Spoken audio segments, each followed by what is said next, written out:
Yes, ladies and gentlemen, kids of all ages, after 14 long years, the brand new King's X record, Three Sides of One, is finally out and available. They have been my favorite band for over 30 years. I am stoked about this record. And I'll tell you all about it on the other side.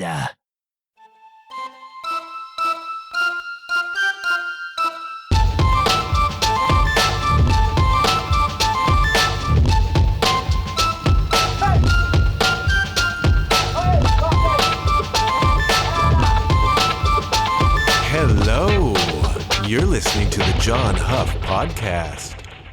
Oh, yay. Opinions are divided, friends. Opinions are divided, and I'm struck by that, but I'm not 100% surprised, okay? Because King's X has divided opinion from the very beginning. They appeared on the scene as something nobody had really heard before. They were unique. They were so unusual, particularly the first 4 albums were just from another planet, man, from a silent planet, as it were. And a lot of people from the very beginning just didn't really get King's X, okay? We had this 3-piece rock band playing in drop tunings with kind of strange chords and chord progressions, and these 3-part harmonies like the Beatles, and some complex arrangements, and a black guy with a mohawk singing leads, and playing bass guitar left-handed. The songs were different, the production was different, nothing about the band fit properly anywhere, at a time when it was all about fitting properly somewhere, you know what I mean? And they weren't writing radio hits either. They were writing songs about spirituality and love and their lives and these kind of heavy themes at times. They were not writing about chicks, okay? Cinderella was all over the radio at the time. I met this girl around 9:45. We made it once, she said, make me again. She wrapped her love around me all night long. In the morning, we were still going strong. And Poison was all talk dirty to me, and Love on the Rocks, which we talked about before. And those profound lyrics about things getting slippery between the sheets. And there was Faster Pussycat, remember that one? Got your number off the bathroom wall. And I decided it was about time I made the call. Boy, am I lucky that I didn't use the other stall. Profound stuff, man. LA Guns were even less subtle than that. Baby knows wherever she goes, there'll be sex action. S-E-X. Who's next for sex action? Yeah. I love all of those songs, by the way. But if you weren't doing sex action back in the day, you were doing the Bon Jovi thing. I'll be there for you. These 5 words I swear to you. When you breathe, I want to be the air for you. Oh, vomit. Vomit. How many lazy cliches can you work into one super massive giant hit radio single? Come on. Now, maybe John and Richie did better on Bed of Roses. I'm not sure, but come on, man. When you breathe, I want to be the air for you. King's X had one song about a girl in the early days, all right? This was on the first record. It's called Goldilocks. And when you talk about what is the greatest King's X song of all time, all right, Goldilocks is in that conversation. I look at you and I know who you are. You're just a little bit too far from my home, but please don't get me wrong. Even though it has been long, I hope I never sing my last song without someone. I stand behind you and I watch you from a mile away, wishing you could be the one, but not here this way. And I got to know your name. And I must know who you are. Yeah! I must know who you are. Sex action! You know what I mean? Not writing the same sort of stuff, man. So here we have this supremely talented band writing songs that sound very different and writing deep and thoughtful lyrics, and people didn't know what to do with them, man. Marketers didn't even know what to do with them. Probably more than anything, they were prog. They were kind of a proto-grunge band in many ways, all right? This is the late 80s up to maybe 1990, 91, 92.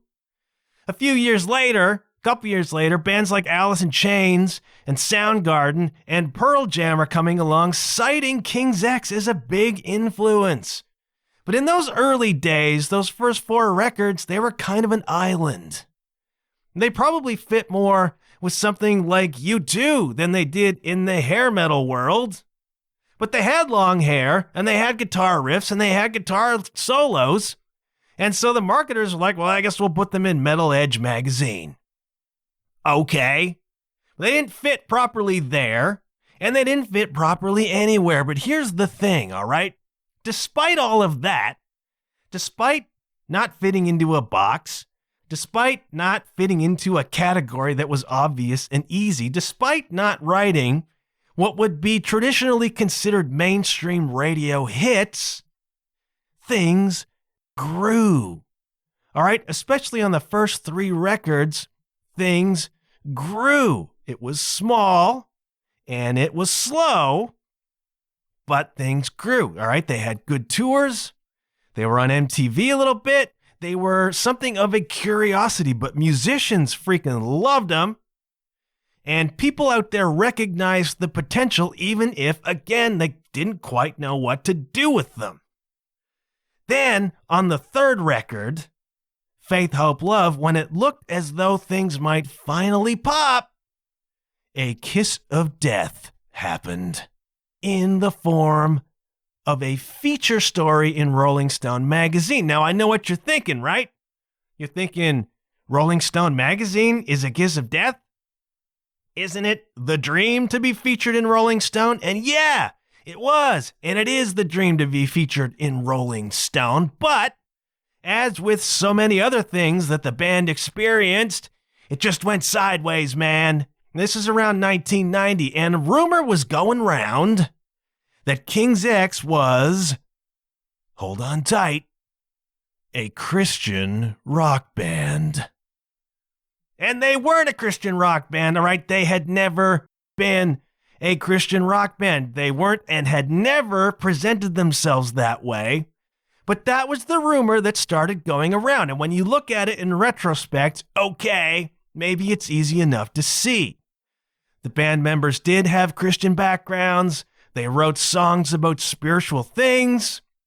The first album was called Out of the Silent Planet, which was borrowed from C.S. Lewis, all right, the famed writer of Christian apologetics. And the 3rd album was called Faith, Hope, Love, and it had Bible verses in the liner notes, and people began to look at all of this and interpret their songs through that kind of lens.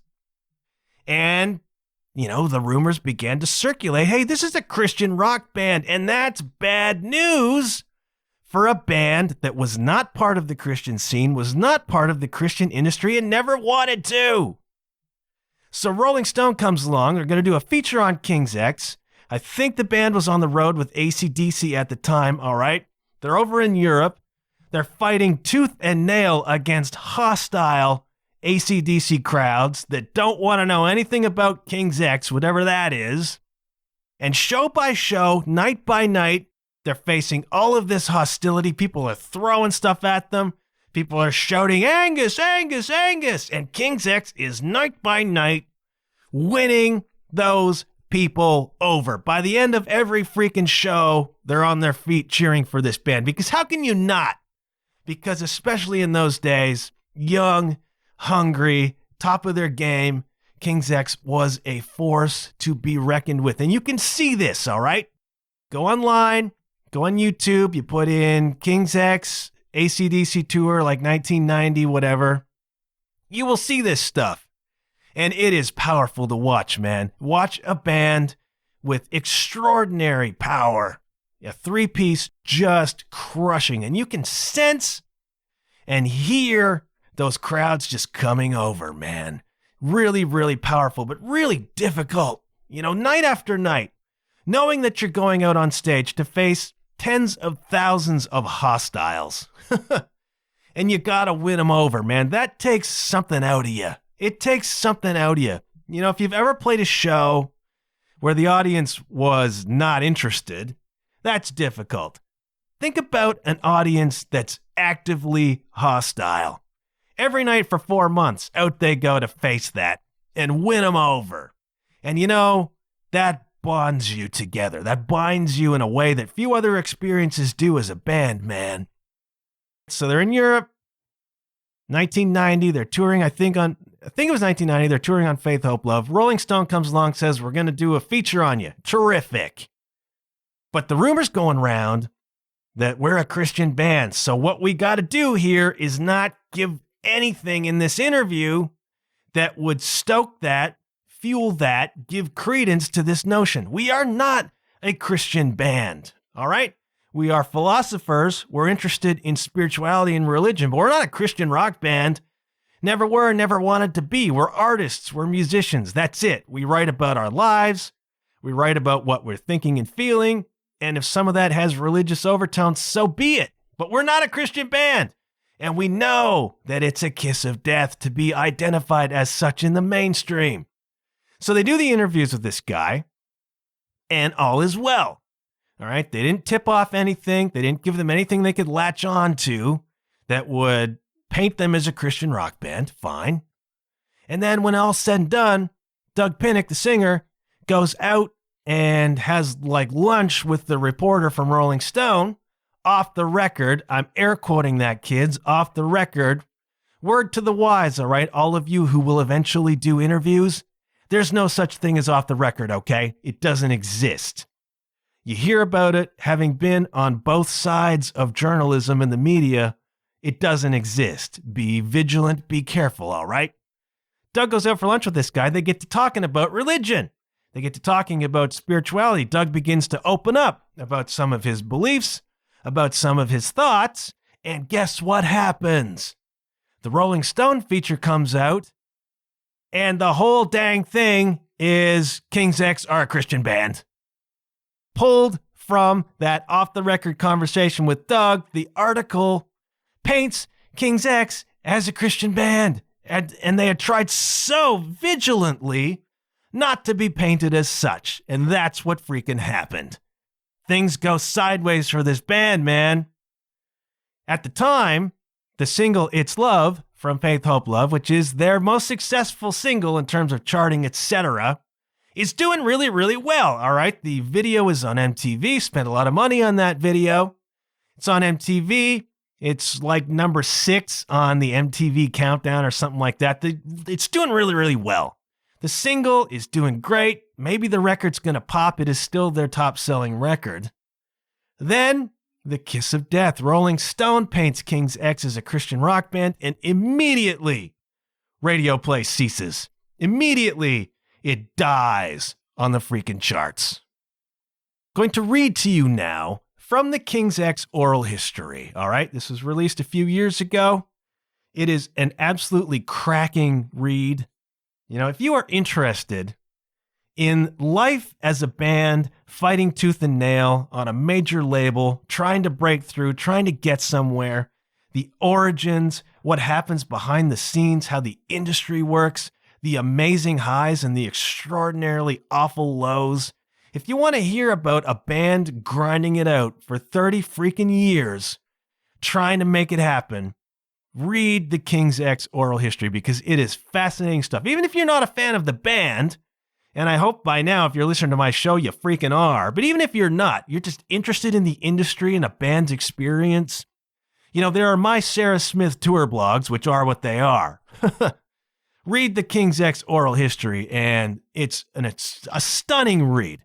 Fascinating read about the industry and the opportunities that come and the stuff that goes crazy and awry and getting screwed over and management.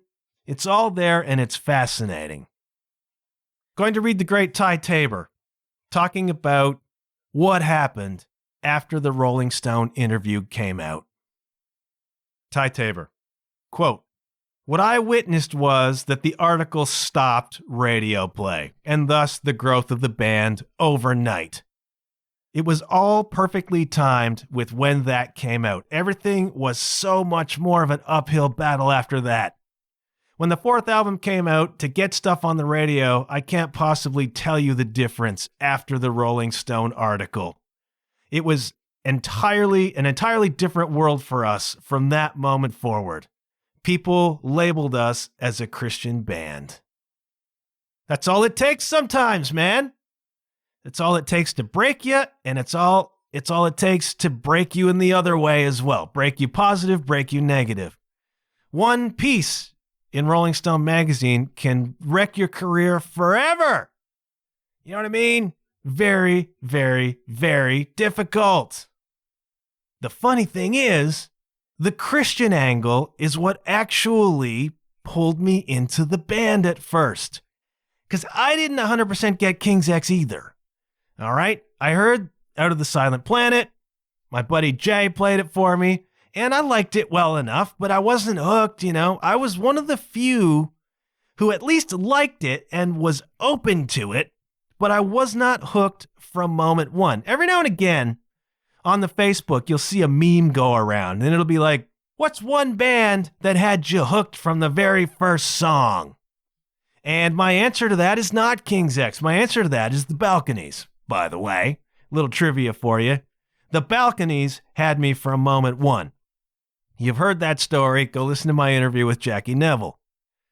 King's X, I didn't get right away, but I was at least open to it. But then they became associated with the Christian world, and I got excited. Because that was all I was allowed to listen to. And the great thing about King's X is that I could buy their records at the record store. The real record store. Like a real boy. Heretofore, I got all my music at the Christian bookstore. I can still remember the smell of the Christian bookstore. And such was my status in the place that I was allowed to go into the back room and sample the new demos that had come out that hadn't even been put on the shelves yet. I had earned an all-access pass at the Christian bookstore, but I wanted to buy records in the real record store. Like real kids, man. This was a band, King's X, that I could feel cool about, you know? I could get behind this. There was a band I could feel normal about. Because as a Christian kid, particularly an evangelical Christian kid, you're just so conspicuous, man. You stand out for all the reasons a teenager doesn't want to stand out. I couldn't buy secular music. I couldn't go to movies. I couldn't go to dances. I couldn't do the stuff, and you feel very conspicuous when this becomes you and your rep, man. I wanted to buy records at the record store too, but I couldn't. And then along comes King's X, and I could feel like a real boy. And I began to attach to the band partly for that reason.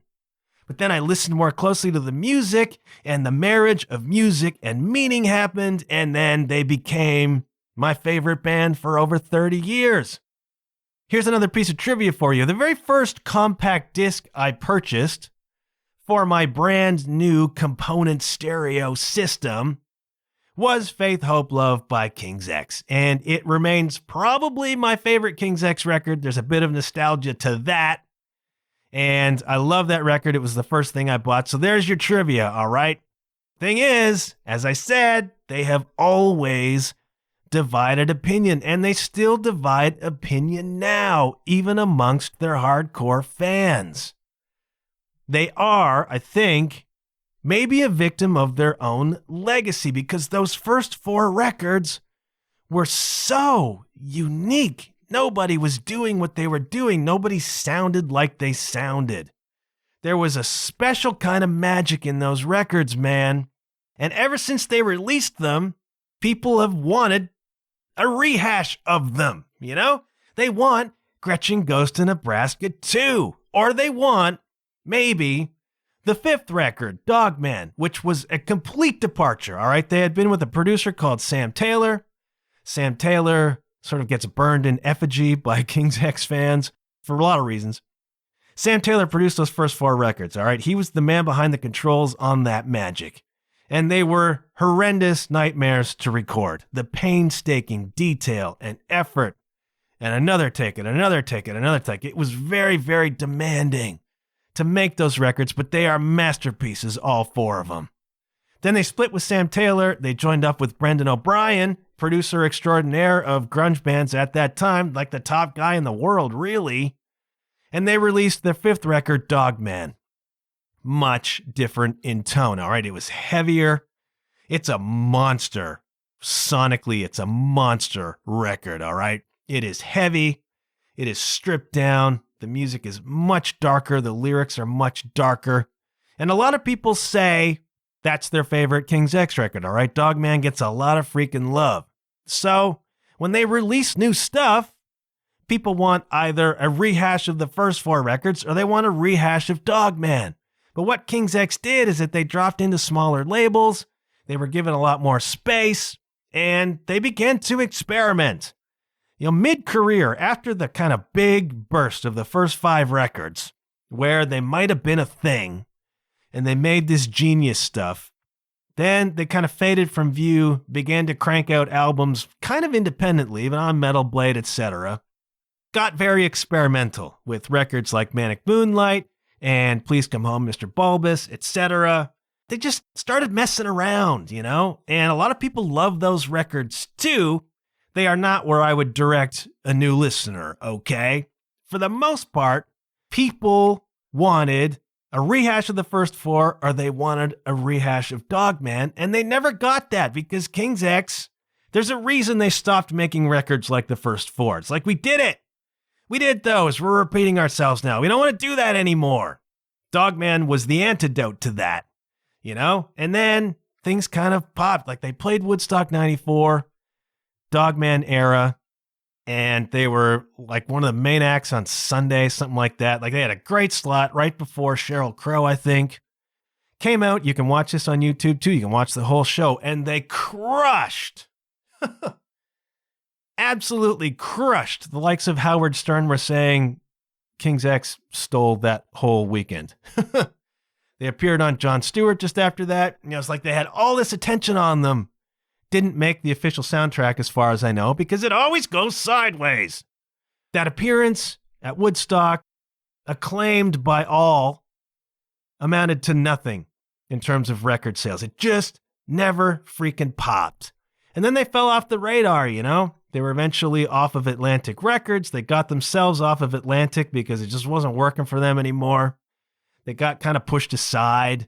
And then they went off and kind of did their thing, and they made a bunch of experimental records. All of them have highlights on them. Some of them are pretty obtuse, all right? Not where I would direct new listeners. And now, 2008 was their last record, called 15, or XV if you prefer. And it was great, whatever. And then they just stopped. They just stopped making records, man. And then they went off. Doug Pinnick recorded with a zillion different bands and a bunch of solo records. Ty did a bunch of solo records that I really love. Jerry Gaskell did a couple solo records. And they didn't do another King's X record because the recording of XV of 15 didn't leave him satisfied.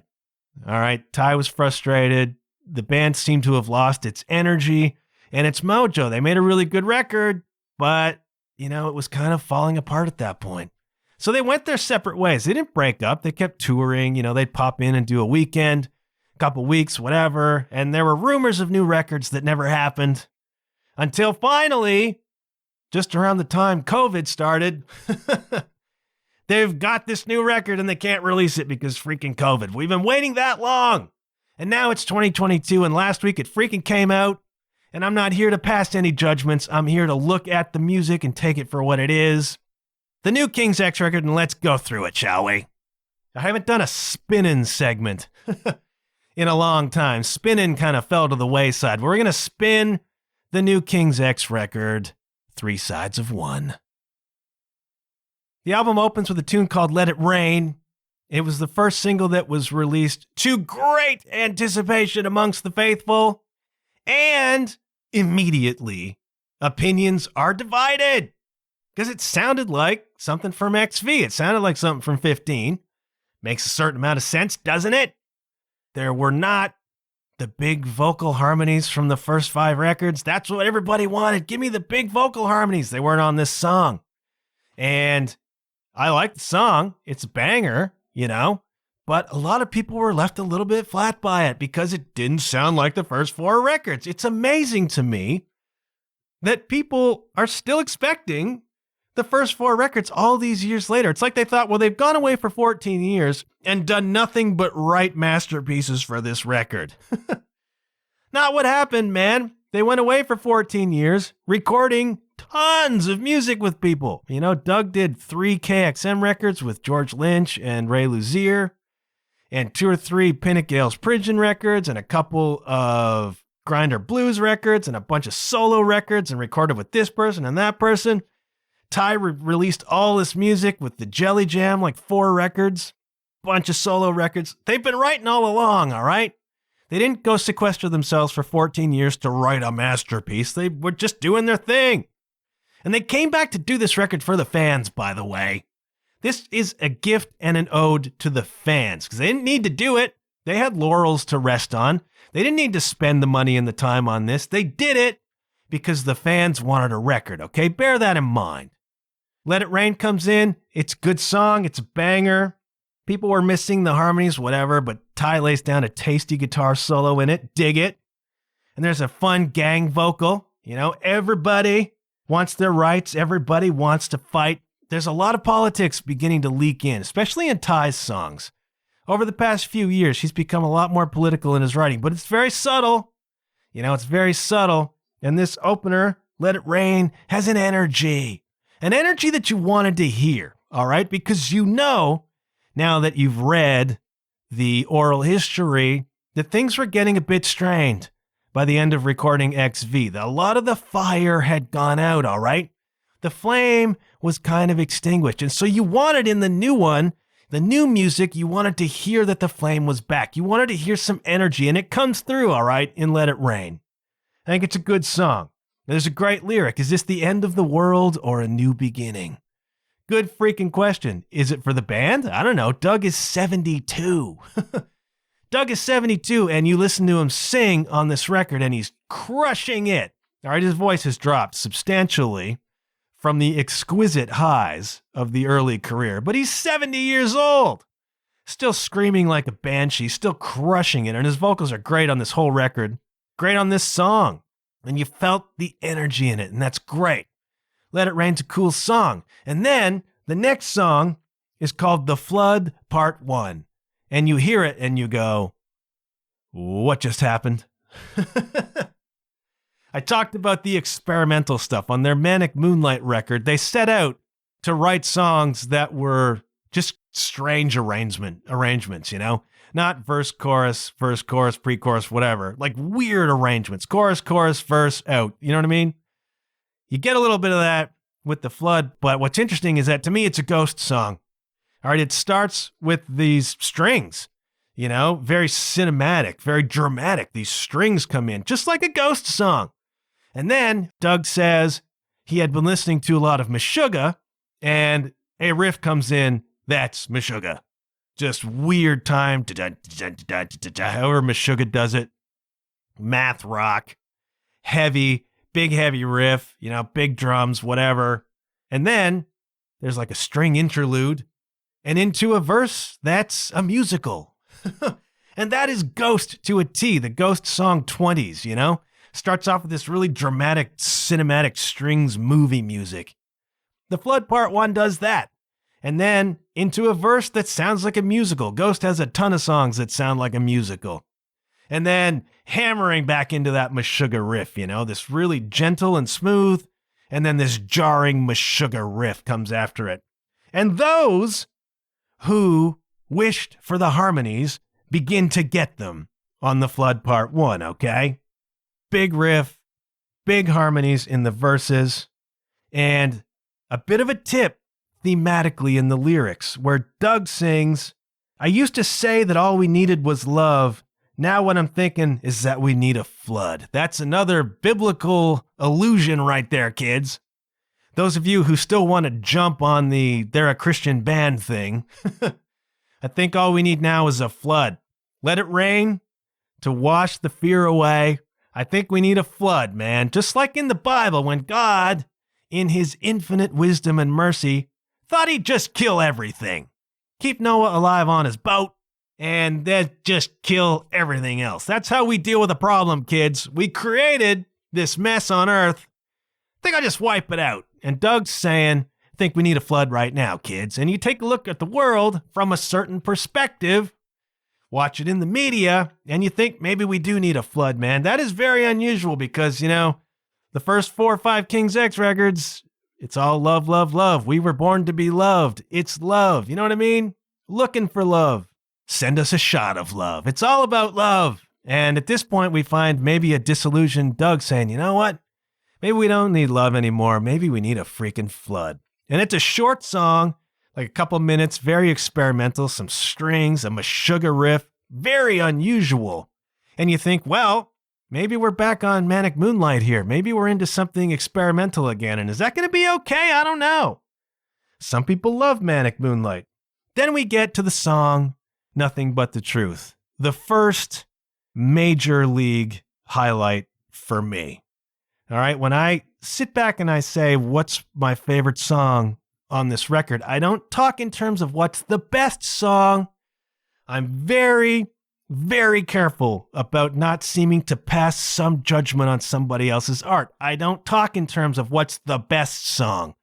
I talk in terms of what's my favorite song, because if you read the customer reviews, if you read the fan reviews, every song on this record is listed as a favorite by somebody. It's one of those albums, man.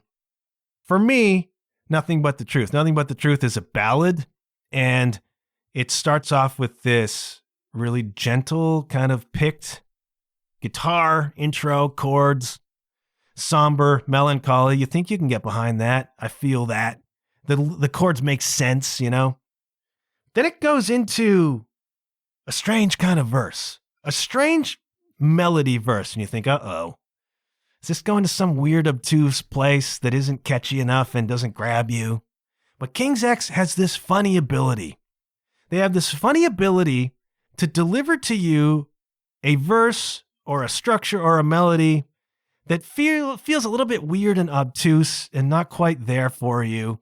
And you think, I don't know about this tune. And then a minute later, you're singing at the top of your lungs. They have this ability to make hooks out of things that you don't think should be hooks. So it is with Nothing But the Truth. And it comes into this chorus, which is so simple and so subtle, but so King's X. The harmonies on it are so King's X. They've always been described as having Beatles-esque harmonies, and Ty and Jerry in particular, huge Beatles fans, hugely influenced by the Beatles, and you just hear that in their background vocals. Well, they'll be singing la la la's here and there, or ahs here and there, just subtly in the background. And this song reminds me of something from the self-titled fourth record, KX4. It reminds me of a song called Dreamin' My Life, and it's got the same kind of really compelling Beatle-y harmonies happening. And the chorus is just really, really beautiful. This understated chorus that is just so catchy, man, and melancholy and contemplative. You think to yourself, it's a really pretty song, all right? And it goes through verse, chorus, and it glides to an ending, and you think, that was really pretty. I like that song. And then there's a scream and some sort of weird feedback sound, and then it just kicks in to a rocking outro of the sort that King's X used to do. They were famous for doing like 8-minute songs, 6.5 minutes of which were outro. My favorite King's X song, The Burning Down, does that. It's not heavy, but it's mesmerizing. And Ty just plays guitar. They've got other songs that do that. They just fade out with the band jamming. This is one of those. They shark you. You think the song is over, and then it just kicks in, and it gets really heavy. The same chord progression, the same tempo, but big guitars, man. Big guitars, big bass. Doug's bass tone on this record is freaking dynamite. He's always been known for his bass tone. It really shines here, right? And then Ty, just kicks into this guitar solo. It's not a super long King's X outro. It's maybe a minute and a half, but so satisfying. And live, I wouldn't be surprised if they extended it and just let Ty wail. All right, this is my favorite musician on the planet, a mesmerizing guitar player. And he just shines. He just pops up and shines at the end of Nothing But the Truth. It's a gorgeous song, and then it just kicks ass, man. And you're like, oh yeah, that is freaking King's X, man. All of the emotion, all of the sonic textures, all of the harmonies, and then just letting Ty wail that song out. Brilliant. Definitely a highlight song for me. Maybe, still maybe, my favorite song on the record, Nothing But the Truth. After Nothing But the Truth, we get into a couple songs we've talked about before. Give It Up was the second single. And after the first single, Let It Rain, didn't really drop any harmonies on you, Give It Up began to tease them. Really simple but super fun guitar riff and a sort of call and answer in the verses where they kick in with the 3-part harmonies.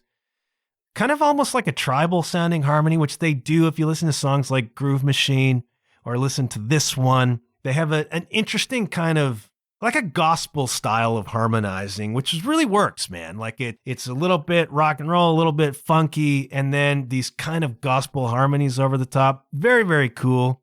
I liked that song from the beginning. And what's interesting about it musically is these weird chord changes.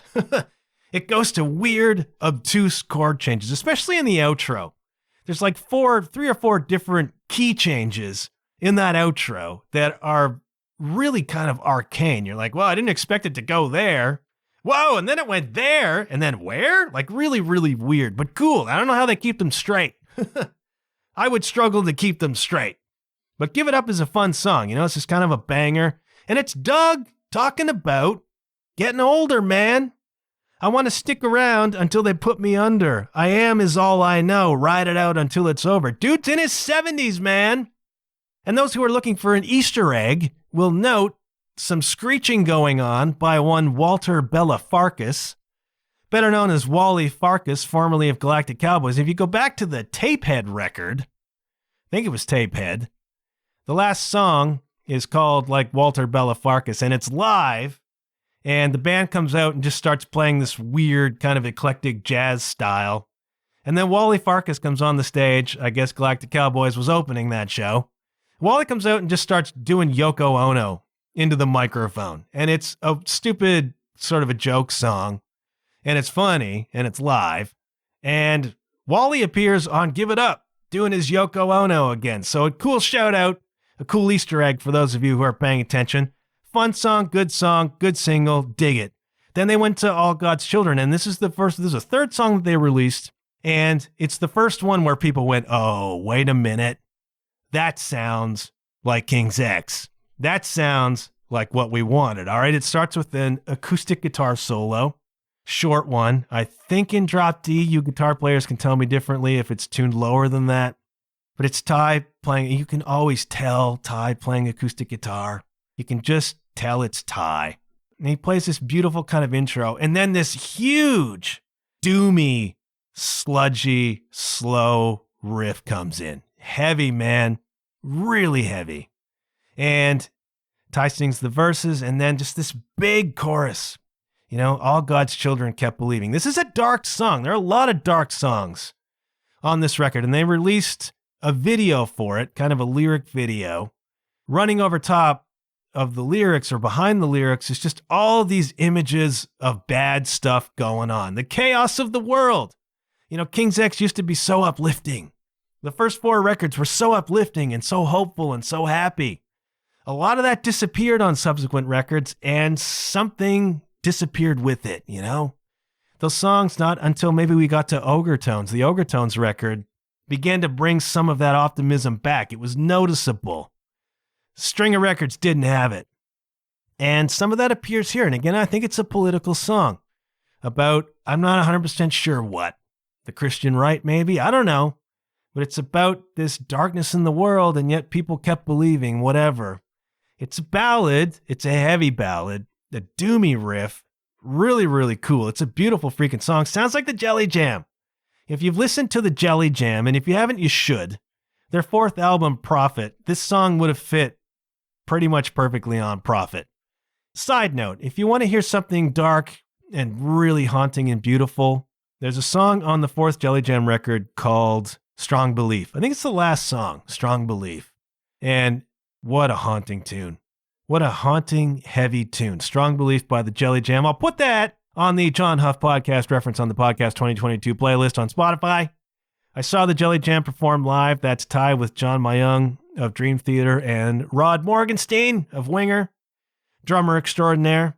I saw them play the Rock Pile in Toronto, stood right in front of Ty as ever, blown away. And they actually played Strong Belief, which I was amazed. I never thought they would play that. After the show, I'm talking to Ty. I shook his hand. I said, thank you for playing Strong Belief. And he gave me that kind of Mississippi drawl and said, oh, you're welcome. Something like that. This song, All God's Children, reminds me of that. And it's the first one where people listen and went, that sounds like classic King's X. The big harmonies, the kind of anguished riff, the melancholy, the harmonies, the vibe. Sounded like King's X, man. Big guitar solos happening, big ahs post-chorus, like this big sound. The harmonies, Ty's guitar playing, and then another kind of extended outro where it gets a little bouncy. That they do this, you know, Doug is playing a bouncy kind of bass riff, Ty is soloing over top of it. Very King's X, that song. And the snare drum is one of the hugest sounding snare drums I've ever heard recorded. Like, it's almost alarming how loud and big and full the snare drum is in the mix. If I have a complaint about the record, sonically, it's that there are times, especially on the heavier songs, when the kick drum is just lost. This is a pet peeve of mine when I'm listening to a record and you cannot hear the kick drum. I find that kind of inexcusable, actually. It happens a bit on this record, and it's frustrating for me. But that snare drum on All God's Children, right in your face, man. That was big. That outro would have been 7 minutes in the old days. It's not on this one. I could have done with it being a little bit longer, but hey, it's cool. All God's Children. The first one where we went, oh, this is beginning to sound like the King's X everybody wanted, you know? Very cool song. Then we get to just a beautiful ballad called Take the Time. And this is a Jerry song, all right? Everybody in the band sings leads. They've all written and they've all contributed songs. Doug has sung probably 80% of the leads, but on this record, they let everybody sing a little bit. Jerry Gaskell, the drummer, wrote Take the Time and sings it. It's a guitar ballad with a bit of percussion happening, a little bit of guitar winding over top of it. It's a beautiful song, Take the Time. And I think it's about Jerry dying, actually, because he had a couple of heart attacks and I think was actually clinically dead for a minute. A lot of the songs he's written subsequently have been about that, man. Take the Time is gorgeous. They run the chorus and then the song flips to 6/8 and there's such a beautiful acoustic guitar melody. It's a really lovely song. Jerry's songs are all so different. Jerry comes from an utterly different angle. You listen to his solo records, Love and Scars and Come Somewhere. Fabulous, eclectic rock albums. And Jerry comes, he'll go to a melody that's really weird. But it works, and he's got a neat voice. You know, Ty and Jerry are what makes King's X harmonies sound like the Beatles.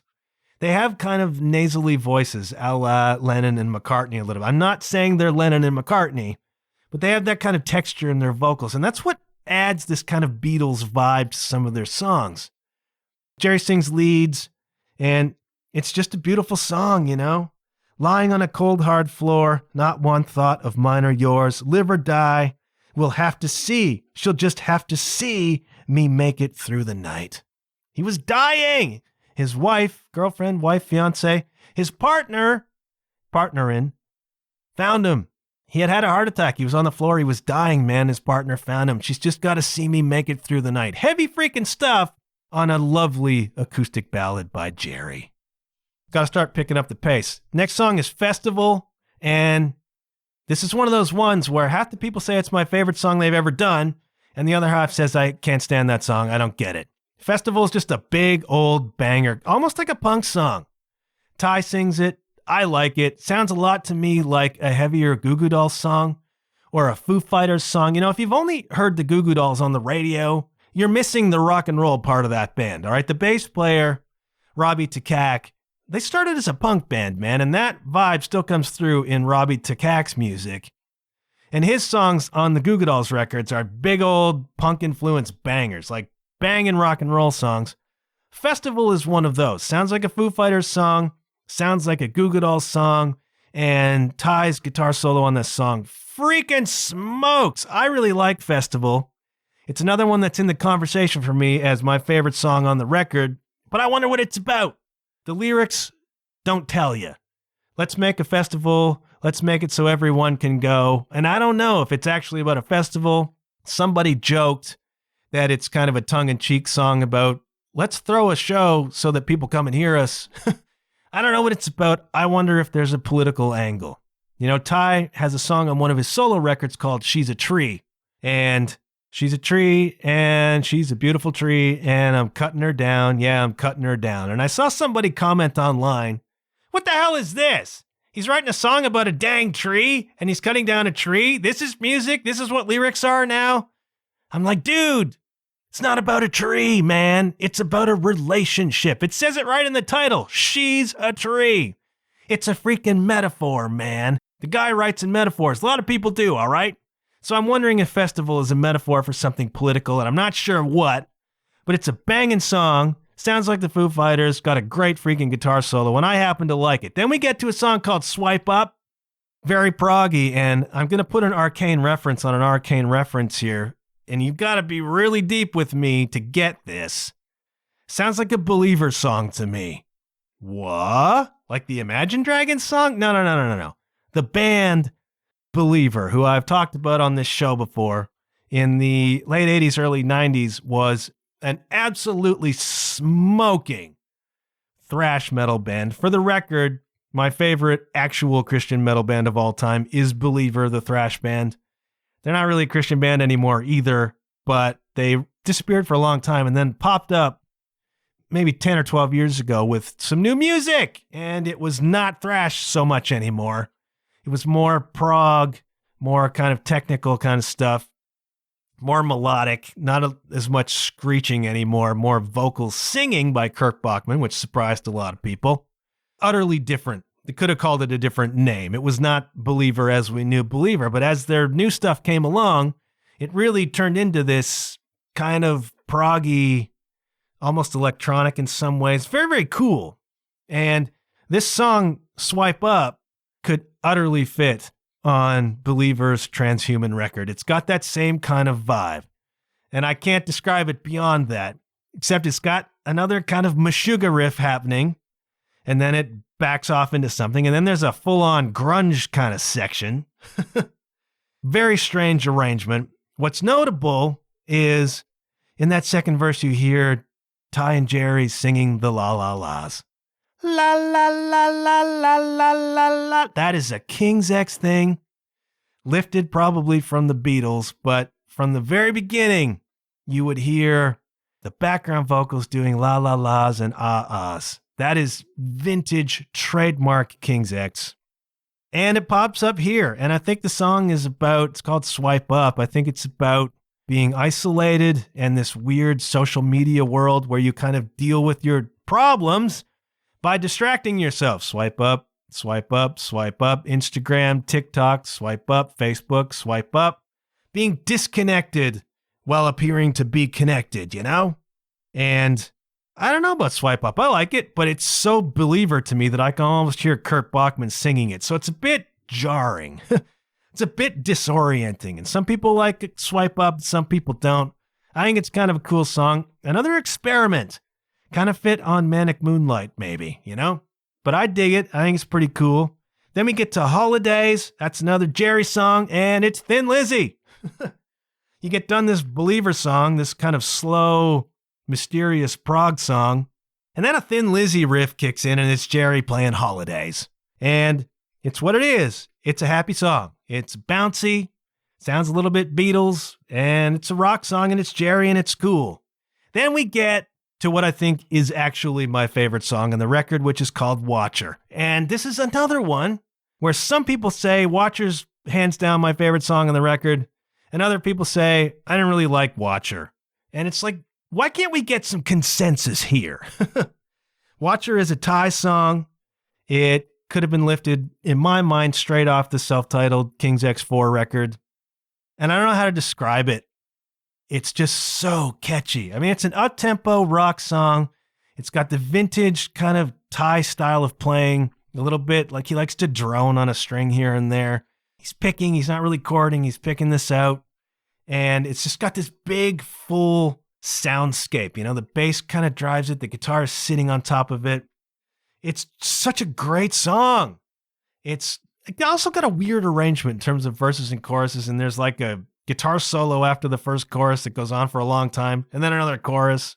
But something about Watcher harkens back to the lighter, maybe sunnier side of those first 4 records. It's a little more mainstream. It's a catchy freaking song. I really like it. Ty plays some great guitar leads on it. And the outro is vintage King's X because it's just yeah-yeahs. Like they harmonize yeah-yeahs in those kind of angular 3-part harmonies that they do. Nobody else really does. That is trademark of their freaking sound. And it pops through in Watcher. I think I'll put Watcher on the playlist as well. I'm going to put a couple things. Watcher's a great song. Pretty sure it's my favorite. Nothing But the Truth and Watcher are probably the big standouts for me. Really love that freaking song. Then we get another Jerry's song, She Called Me Home, which is a little bit dark and I think also more about heart attacks. Again, the second verse comes in and you hear those subtle King's X ahs in the background. I tried to emulate that on some of the Hearts songs that we recorded, where they fit. So much influence on some of those songs for me, especially with the vocal harmonies. And Jerry's songs are just different. Jerry's songs come from these really weird melodic places, but they work and they're fun. This is not necessarily a fun song, She Called Me Home. I think it's about heart attacks. And then they get you again because they stop the song and you think it's over. Then there's like a long pause and then just bam, same thing again. Going heavy outro, Ty playing lead guitar over top. Hint of Alice in Chains in this song to me. It sounds a little bit Alice in Chains to me on the outro. Dig it. She Called Me Home. It's a Jerry song. It's cool. And then the record ends. I'm moving quickly here. The record ends with a song called Everywhere. And it also sounds like a musical. The melody and the verses sounds like a musical to me until they hit a minor chord. Musicals, I think, tend to be happy sounding. There's a couple happy sounding lines and then a minor chord that turns that whole vibe on its ear, A subtle minor chord gives so much texture to a freaking song, man. And there's an interesting corollary or callback or answer to The Flood. The Flood was, I used to say that all we need is love. Now I think we need a flood. You get to everywhere, and the line is, the whole world is crying for love. Everywhere. It's an acknowledgement. Things are rough. It's easy to turn cold, man. It's easy to turn your back on things. It's easy to look at the state of the world and say, we just need a flood, man. Wipe it clean. But you get past that burst of anger, maybe. You get past that despondency and you look and you say, you know what? We really need love.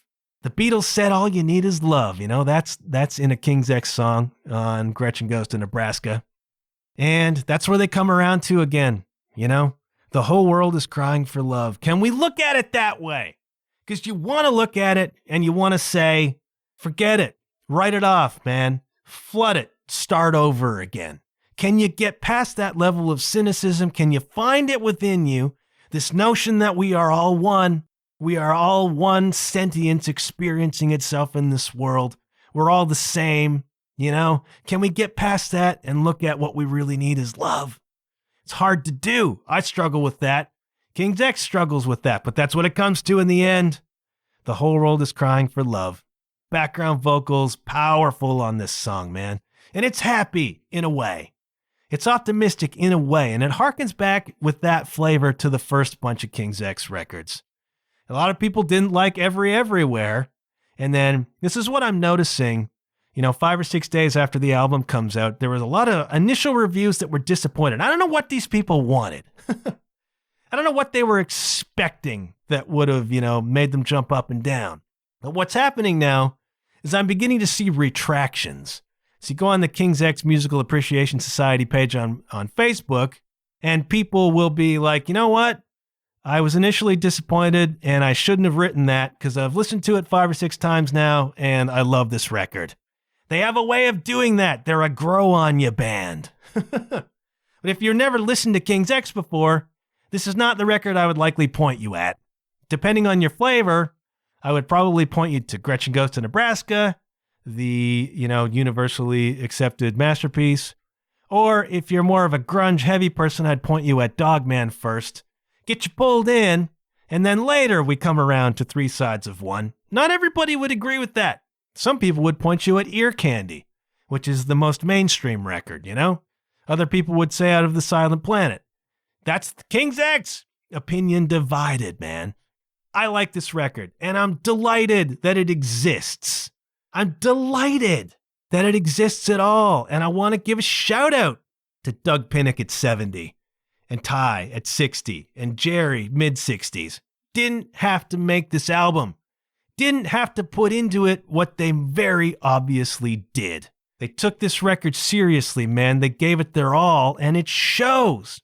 But if the first listen or 2 listens doesn't conform to whatever your preconceived notion of what the record should be, if it doesn't do that, don't dismiss it. Go back, listen again, because these things will get you. Nothing but the truth will get you, Watcher will get you. Festival will get you. Eventually, Take the Time will bring a tear to your freaking eye. You got to take the time, though. You got to take the time with the record. This is what I'm learning. I'm delighted that King's X is back. I'm eager to see them perform some of this music live, and I'm very hopeful that the reception will be such that there's more records in the future. I think this is a great record. I think you should listen to it. Three Sides of One by King's X. Not every day your favorite band releases a new record, man. I'm stoked about it. My voice is going. We're an hour in. I'm very quickly going to do the Patreon plug. Folks, I do have a Patreon page for this website. It is patreon.com/JohnHuffPodcast. I'd certainly appreciate your support. If you're inclined to do so, I have 1 tier of membership. It is $5 a month. For that, you get all these podcasts, and you can think of giving me a $1.25 tip for every episode I do. If you're the kind of cat who would buy me a cup of coffee because you like my program, you can do that via Patreon. I want to thank everybody who has signed up to do that so far. I very much appreciate it. You can find me on Instagram, JW_Huff. You can find me on Facebook at The John Huff Podcast. You can find me on TikTok. You can buy me Tic Tacs on TikTok at John Huff Podcast. I want to thank everybody for tuning in. I want to thank you for the support all along. Want to know what you're listening to? I want you to check out this King's X record. Listen to it a few times and tell me what you think, all right? Thank you again. Gonna shutting up. Thank you so much, as ever, for being a part of this and a part of my world. And hey, I'll check you later. Yeah.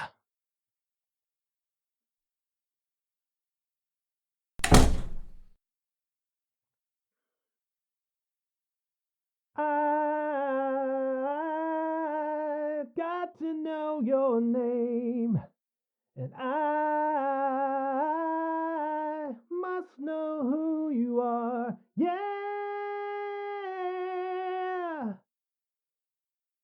I'm going to put Goldilocks on the playlist too.